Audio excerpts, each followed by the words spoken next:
오늘 설교 제목은 외모로 취하지 말라라는 것입니다. 이 외모하니까 제가 생각나는 게 있죠. 외모하면 떠오르는 또 대회가 있습니다. 미스 코리아 선발대회. 지금 공영방송에서 하지는 않고 시행을 하는데 이제 옛날에 그 좀 생각나시는 분들은 더 생각나실 거예요. 미스 코리아 선발대회에 많은 미인들이 정말 아름다운 여인들이 나와서 대회를 하는데 문 남성들이 엄청 관심을 많이 갖고 했던 그런 프로그램이죠. 얼굴도 예쁘고 키도 크고 몸매도 되고 정말 이런 아름다운 여성들이 이제 경쟁을 해서 예선전을 통과하고 난 다음에 결승전에 가서는 이미 미모는 겸비했고 여기에 더 추가적으로 물어봅니다. 이 미인이 얼마나 더 지식이 있는지, 얼마나 더 지혜로운지, 또 비전은 어떻게 되는지, 사회에 봉사하는 그런 마음이 있는지, 또 더 나아가서 국가관은 또 확실하게 또 잡혀져 있는지 이렇게 보는 거예요. 그래서 진선미를 선발을 합니다. 미모는 당연히 갖추었고 그 안에 또 내실까지 갖추는 그런 미인 대회였습니다. 저희가 또 외모를 많이 보는 면접 시험 보신 분들도 많을 텐데 면접할 때 첫인상이 가장 중요하지 않습니까? 그래서 저희가 용모, 복장, 단정히해서 탁 면접에 임하는데 요즘은 블라인드 면접으로 거의 바뀌었어요. 블라인드 면접은 블라인드를 쳐놓고 면접을 하겠다는 거죠. 외모를 보지 않겠다는 겁니다. 저희들이 외모를 가꾸기 위해서 또 미모의 완성을 위해서 열심히 가꾸고 꾸미고 있는데 요즘 성형외과가 상당히 부흥하고 있다고 합니다. 뭐 얼굴에 나 있는 것들도 하나씩 지우고 어디가 많이 좀 들어갔다면 나오게 하고 해외에서도 많이 원정을 와서 할 정도로 우리나라가 또 성형 기술이 뛰어난데 이렇게 외모를 바꿉니다. 그게 또 안 되면 추가적으로 또 화장을 하고 액세서리도 붙이고 예쁜 옷도 있습니다. 거기에 또 아름다운 몸매까지 또 갖추려고 하는 그런 외적인 부분들을 많이 가꾸려고 노력을 해요. 겉사람을 가꾸는데 아주 열중을 합니다. 세상 사람들은 다 알아봐 주겠죠. 그러나 하나님은 아닙니다. 오늘 말씀은 외모를 취하지 말라, 또 특별히 지도자를 세울 때 외모를 취하지 말라라는 말씀입니다. 첫 번째 메시지인데요. 하나님은 마음의 중심을 보십니다. 6절 말씀 한번 보도록 할까요? 그들이 오매 사무엘이 엘리압을 보고 마음에 이르기를 여호와의 기름 부으실 자가 과연 주님 앞에 있도다 합니다. 엘리압 2세 장남인데 용맹했고 용모가 엄청 뛰어났습니다. 그리고 상남자였어요. 사무엘이 보자마자 딱 마음에 든 거예요. 사무엘이 사울을 세울 때 그런 마음이었지 않을까 싶습니다. 보자마자 기름 부으실 자네. 그런데 하나님은 7절에 어떻게 합니까? 여호와께서 사무엘에게 이르시되 그의 용모와 키를 보지 말라. 용모와 키를 보지 말래요. 이미 그를 버렸노라. 내가 보는 것은 사람과 같지 아니하니 사람은 외모를 보거니와 나 여호와는 중심을 보느니라 하시더라.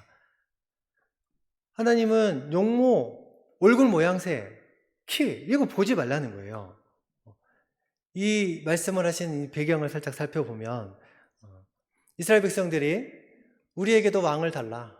다른 나라들도 왕이 있는데 하나님 말고 왕을 세워서 우리를 다스려 달라. 그래서 요청을 했는데 하나님께서 들어주시죠. 첫 번째 왕을 세웠는데 사울이 세워졌습니다. 그 사울이 용모, 키, 엄청난 훌륭한 외모적으로도 훌륭했습니다. 얼마나 훌륭했는지 사무엘상 9장 2절에 사무엘상 9장 2절 준수한 소년이라고 되어 있는데 이스라엘 자손 중에 그보다 더 준수한 자가 없고 키는 모든 백성보다 어깨 위만큼 더 컸더라. 그보다 더 준수한 자가 없어요. 준수하다는 것은 재주도 많고 슬기롭고 풍채가 뛰어나다는, 이스라엘 중에 이만큼 한 자가 없다는 거죠. 그가 사울입니다. 그런 사울을 하나님이 패하겠다. 그 자를 하나님이 패하겠다고 하는 겁니다. 하나님의 의중이 완벽하세요. 얼마큼 완벽하냐면 사무엘상 16장 1절에 다 같이 읽어보도록 하겠습니다. 시작. 여호와께서 사무엘에게 이르시되 내가 이미 사울을 버려 이스라엘 왕이 되지 못하게 하였거늘 내가 그를 위하여 언제까지 슬퍼하겠느냐. 가지고 가라. 내가 너를 베들레헴 사람 이새에게로 보내리니 이는 내가 그의 아들 중에서 한 왕을 보았느니라. 네. 사무엘에게 말씀하시는 거예요. 하나님은 내가 사울을 이미 버렸다.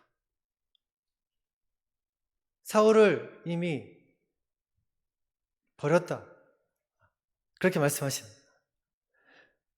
사울을 패하시고 다른 왕을 세우시는데 사무엘, 너는 왜 아직도 슬퍼하고 있느냐? 언제까지 슬퍼하느냐?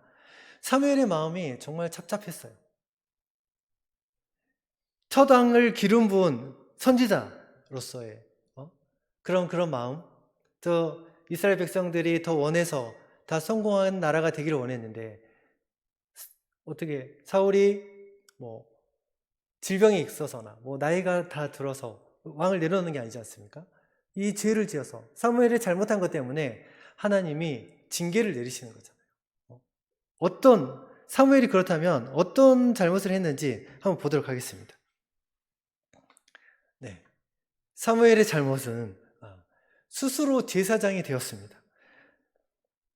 사무엘상 13절 12절에 보면 블레셋과의 전쟁을 앞두고 있었는데 백성들이 엄청 막 두려워하고 떨고 있었어요. 그래서 제사를 하나님께 드리고 전쟁에 나가기를 원했습니다. 제사는 사무엘 선지자가 와야지 드릴 수 있는데 기다려야 돼요. 그런데 이 기다리고 있는 마음이 생기지 않았던 거예요. 사울이 불안했어요. 블레셋은 막 쳐들어오는데 백성들은 불안해하는데 내가 제사장이 돼야 되겠다 그러면서 스스로 제사를 드려버린 거예요. 이 당시에는 율법을 어긴 거예요. 엄청난 큰 잘못을 한 거죠. 그렇지만 하나님은 죽이지 않으시고 경고하시죠. 1차 경고를 합니다. 그런데 두 번째, 불순종이에요. 사무엘상 15장 9절에 보면 아말렉 모든 족속을 치고 모든 소유를 진멸하라 라고 했는데 왕을 잡았는데 죽이지 않죠. 포로로 잡아요. 그리고 좋은 양과 소 그것들은 다 살려주고 안 좋고 상태가 불량인 이런 양과 소는 다 진멸했어요. 이렇게 하나님의 말씀에 또 불순종합니다. 아말렉과의 승리에 대해서 기뻐가지고 하나님을 위한 기념비를 세워야 되는데 나를 위한 기념비를 세워요. 하나님의 영광을 가로챈 것입니다. 하나님께서 사무엘을 통해서 회개할 기회를 다시 줍니다. 그런데 사무엘은 거짓말합니다. 자기 자신을 속입니다. 백성들을 두려워해서 그 말을 총정해서 내가 그렇게 한 거예요. 하나님을 두려워해야 되는데 백성들을 두려워했다는 거예요. 실은 본인이 가장 좋은 것을 하나님께 제사한다고 그렇게 양과 소를 가지고 남겨놓은 거죠. 자기 생각인 겁니다. 사무엘을 통해서 회개를 요청했지만 변명하고 거짓말해서 그 진정한 회개가 없는 그 사울을 하나님께서 패하셨습니다. 탄핵했습니다. 사울은 처음에 자질이 충분했죠. 그런데 점점 하나 불순종하기 시작했고 자기의 마음대로 왕의 권력을 휘둘렀습니다. 마음대로 행동하고 선지자를 통해서 기회를 줬어요. 우리도 그렇지 않습니까? 누군가를 통해서 나의 잘못을 꾸짖었을 때 뉘우치고 회개를 해야 되는데 우리 자녀들에게 많이 하지 않습니까? 그걸 제일 잘하는 사람이 누구였죠? 다윗. 잘못했을 때 죄를 밝혔다면 바로 회개, 무릎 꿇고 회개하는 그런, 사울은 그런 모습이 없었어요. 사울은 순종은 했지만 100% 순종을 하지 않았습니다. 여기서 한 가지 확인하고 넘어가 볼게요. 하나님은 부분적인 순종보다는 완전한 순종을 원하십니다. 순도 100%를 원하세요. 저희가 주파수를 맞출 때 조금이라도 주파수가 안 맞으면 지직거리고 끓습니다. 정확한 주파수가 맞을 때 정확하게 목소리 들리고 음성이 들리거든요. 99도에 물이 끓지 않습니다. 끓는 것처럼 보이지만 100도씨에 정확하게 끓습니다. 하나님은 그렇게 원하시거든요. 순종을 하는데 부분적인 순종보다 완전한 순종을 원하시는 거거든요. 다윗왕 다윗을 선택할 때 이 기준을 정확하게 말씀하고 계세요. 너희들은 외모를 보지만 나는 마음을 본다. 너희들의 중심을 본다는 것입니다. 세상은 나의 외모, 나의 재산, 나의 재능, 나의 탤런트, 내가 무엇을 가지고 있는가에 대해서 관심이 더 많아요. 그런데 하나님은 어떠시죠? 내 인생의 고유가치, 내 존재가치, 내 영혼 구원에 대해서 관심을 더 가지십니다.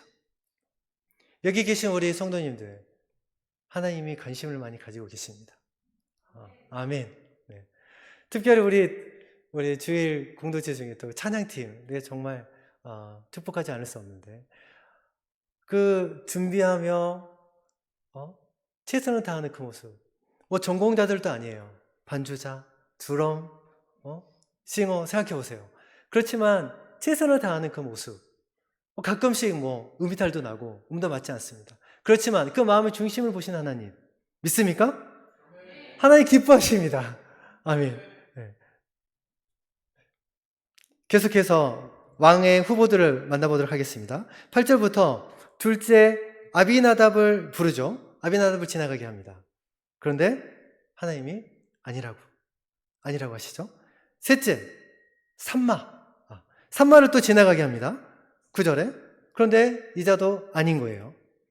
아들 7을 다 지나가게 했어요. 사무엘 앞으로 지나가. 그런데 하나님이 택하지 않으셨습니다. 11절에 사무엘이 이새에게 이러죠. 내 아들들이 다 여기 있느냐.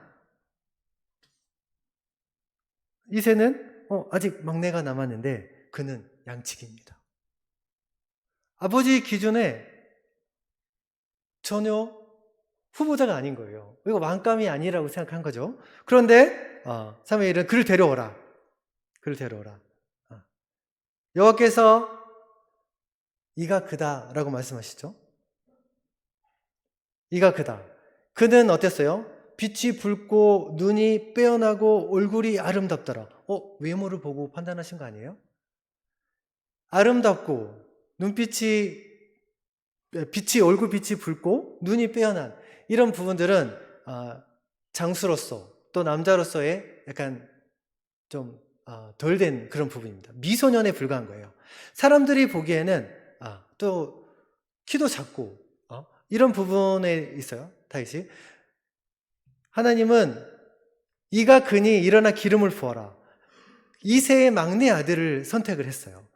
다윗을 선택을 했는데 외모가 그렇게 미소년처럼 생겼고 특히 여기 다윗처럼 사울처럼 그렇게 출중하지는 않았습니다. 그렇지만 하나님은 이 자를 택한 거예요. 왜 택했을까요? 이새의 아들들 중에서 가장 직업도 천대했습니다. 아버지도 그를 인정하지도 않았잖아요. 7명을 데려왔는데 다윗은 아예 데려오지도 않았어요. 그렇지만 하나님께서는 다윗을 선택하신 그 이유가 있습니다. 그 이유를 알아보기 전에 저희 중심이 어떤지, 다윗의 같은 중심인지. 옛날에 유행하는 그 유행어 중에 이런 게 있습니다. 네 돈 벌어서 뭐 하려고? 네, 소고기 사 먹으려고.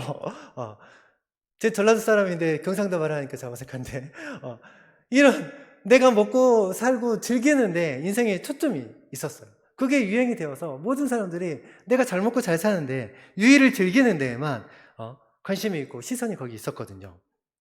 하나님께서 보시고 일꾼으로 선택하는 그거는 하나님을 향한 마음이 거기 안에 있어야 된다는 거예요.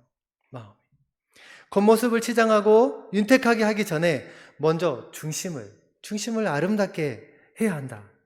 거짓됨이 없이 진실하게 또 겸손하게.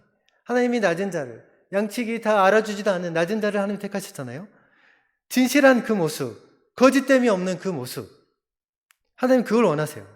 저희가 경찰관서에 있으니까 또 경찰관들도 또 많고 한데, 저희 어떻습니까? 수사를 할 때 거짓이 없게, 공무 수행을 할 때, 내가 업무를 할 때 거짓됨이 없이 진실되게 일을 해야 된다는 것이죠.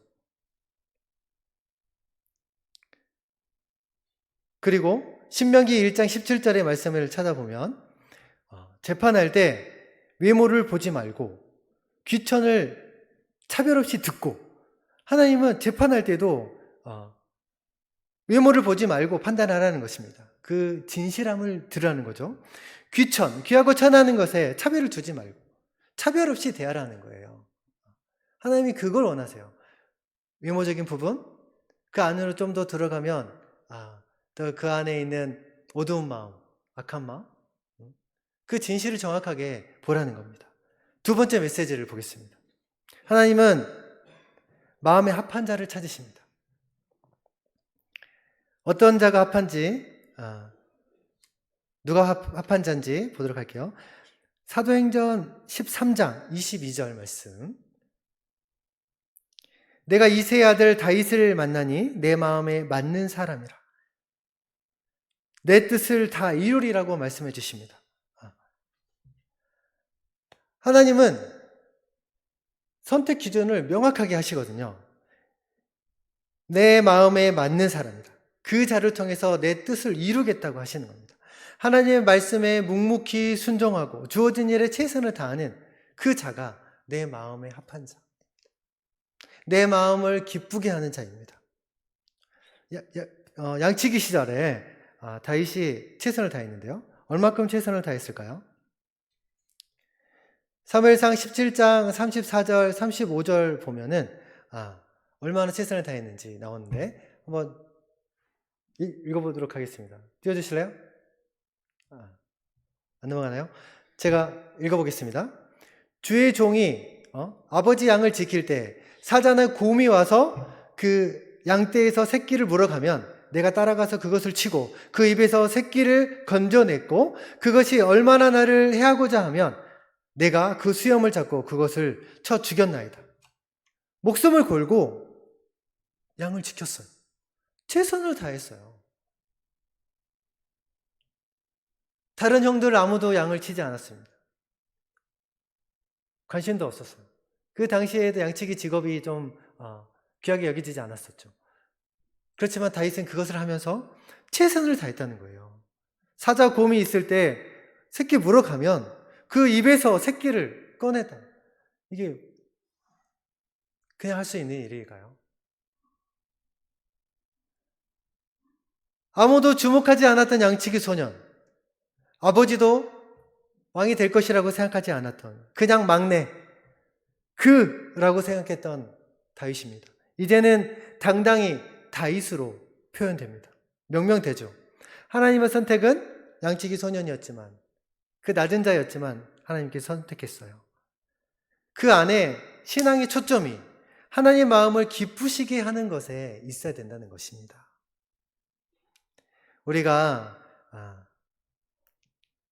다른 사람을 위해서 희생하고 봉사하고 또 이렇게 헌신하며 나아갈 때 마음의 중심이 하나님께 있어야 된다는 겁니다. 내 달란트를 열심히 봉사해요. 내 것을 많이 열심히 해요. 찬양팀 봉사하고 식당 봉사하고 주차 봉사합니다. 열심히 하는데 이 봉사가 하나님을 기쁘시게 하기 위한 봉사여야 된다는 거예요. 나를 구원해 주셨던 하나님께 감사함이, 그 기쁨으로 봉사하라는 거예요. 그 마음이 없으면 헛것이. 그냥 헛된 노동에 불과한다는 거예요. 하나님이 너의 중심을 볼 때 내가 헌신하고 봉사하고 이런 일을 많이 할 때 그 마음의 중심이 나를 드러내기 위한, 나를 자랑하기 위한 이런 걸로는 안 된다는 거죠. 이걸 하나님이 원하시지 않는 거죠. 하나님은 그 삶을 기뻐 받으시지 않습니다. 본인들이 영광을 다 받아버리고 본인들이 이미 칭찬을 다 받아버렸기 때문에 이것 또한 하나님께 영광 돌릴 수 없는 부분입니다. 사랑하는 여러분, 저희가 외모로 취하지 말고 마음의 합한 자가 되기를 소망했는데 말씀을 맺기 전에 저희 한번 외쳐보도록 하겠습니다. 외모로 취하지 말자. 하나님 마음의 합한 자가 되자. 네, 하나님 마음의 합한 자가 되고. 네. 하나님께서 오늘 말씀을 통해 우리에게 하고 싶은 말씀이 있습니다. 사람을 외모로 취하지 말고 하나님은 중심을 보신다 이렇게 말씀하시고 계십니다. 우리가 보이는 대로 외모만 보고 느끼는 대로 판단하고 정죄하기도 하는데 오늘 다윗의 마음을 살피신 하나님은 우리의 마음도 감찰하시고 계십니다. 우리 마음에는 무엇이 가득하여 있나요? 세상 근심 걱정, 욕망, 승진, 명예 이런 것들로 가득 차 있나요? 이제 바꿔야 됩니다. 어떻게 해요? 예수 그리스도로. 그가 통치하는 하나님 나라로, 하나님의 나라를 향한 소망으로 가득 차 있어야 된다는 것입니다. 다윗이 칼과 창이 없이 골리앗을 이길 수 있었던 것은 오직 하나님의 이름을 의지했고 전쟁에 임했기 때문입니다. 진정한 하나님의 일꾼, 하나님의 자녀가 되기 위해서는 성실히 맡은 바 책임을 다하고 마음 중심에 하나님을 모셔야 됩니다. 그런 자가 하나님이 택하신 자가 되는 것을 우리가 명심해야 되겠습니다. 하나님을 마음의 중심에 두고 사는 인생, 하나님의 일꾼으로 선택받은 하나님의 자녀가 되기를 우리 모든 성도들이 되기를 예수님의 이름으로 축원합니다. 아멘. 저희가 결단하며 기도하기를 소망합니다.